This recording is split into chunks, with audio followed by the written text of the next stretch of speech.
Starting a business is a dream for so many people, right? But let's be real, it can be a total minefield. Look, we're not just here to scare you with a list of failures. We're going to give you the roadmap through that minefield. This is your survival guide. First up, a little dose of reality. And this comes straight from the U.S. Bureau of Labor Statistics. Get this, half of all startups fail within the first 5 years. That's basically a coin flip on your dream. I know, it's a pretty tough stat to hear, but knowing the stakes is the absolute first step to beating the odds. So the big question is, how do you make sure you're on the winning side of that coin toss? How do you end up in the 50% that succeeds? Well, that's exactly what we're going to break down. This isn't just about what not to do. It's a real, actionable plan for success, built by learning from the mistakes others have already made for you.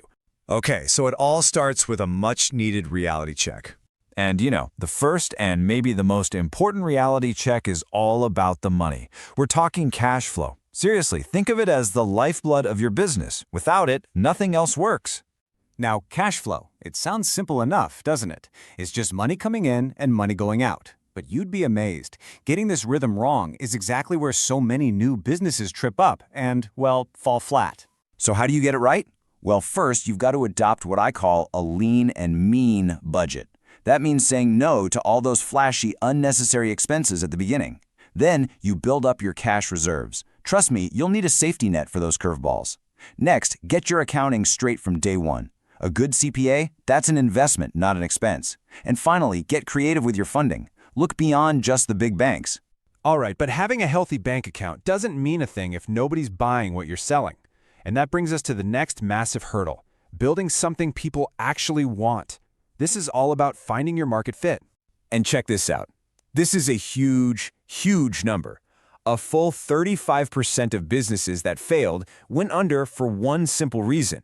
Nobody actually needed what they were selling. It's not that their product was bad, it's that they were solving a problem that didn't really exist. So how do you avoid that trap?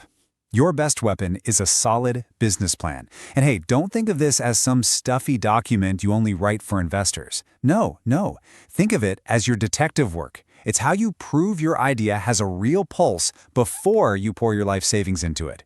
It covers all the essentials you've got to figure out. And a massive piece of that puzzle is your marketing plan. Because, let's be honest, even if you have the best product in the world that solves a real need, you're basically invisible if you can't reach the right people. In fact, not having good marketing is a direct cause of failure for 22% of businesses. Okay, so you've got your market figured out, your finances are looking good, but a business isn't just an idea or a spreadsheet, right? It's people. No founder, and I mean no one, can do it all alone. And not leading your team the right way, that's a super fast track to failure. Investopedia really hits the nail on the head with this. It's this fundamental truth that the skills that make you a brilliant visionary founder are totally different from the skills you need to be a great day-to-day manager. It really is the difference between being the visionary and the operator. The founder, they're the one with the big world-changing idea. But the manager, they're the ones overseeing the nitty-gritty of hiring, finances, marketing, everything that keeps the ship running. A successful business absolutely needs both. So the real question for you is, can you wear both hats? Or do you need to find someone who can?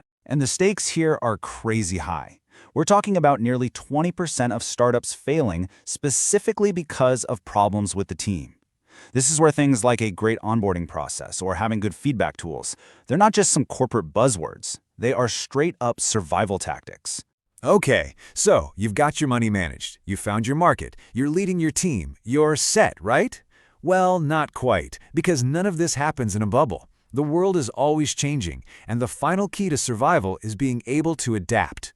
So how do you actually build a company that can roll with the punches? It really comes down to building curiosity right into your DNA. That means hiring creative, forward-thinking people. It means paying obsessive attention to what's happening in your industry. And it means constantly, and I mean constantly, asking that tough question, is what we're selling still the best solution, or are we slowly becoming a dinosaur? A perfect example of this in action is inventory management. It is a constant tightrope walk. If you order way too much stuff, all your cash is tied up in products that could go out of style. But if you order too little, you run out and you lose sales. See? Both are failures to adapt to what the market is telling you right now. All right, let's wrap this all up. We've gone over a ton, but it really boils down to these 4 pillars. First, master your cash flow. Second, make absolutely sure people actually want what you're selling. Third, learn to build and manage a great team. And fourth, Never, ever stop adapting. Honestly, just think of this as your essential startup survival kit. And that brings us to one last thought.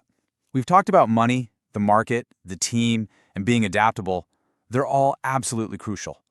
But if you had to bet it all on just one, which one of these is the true non-negotiable? The one thing you absolutely can't succeed without? That's something to chew on.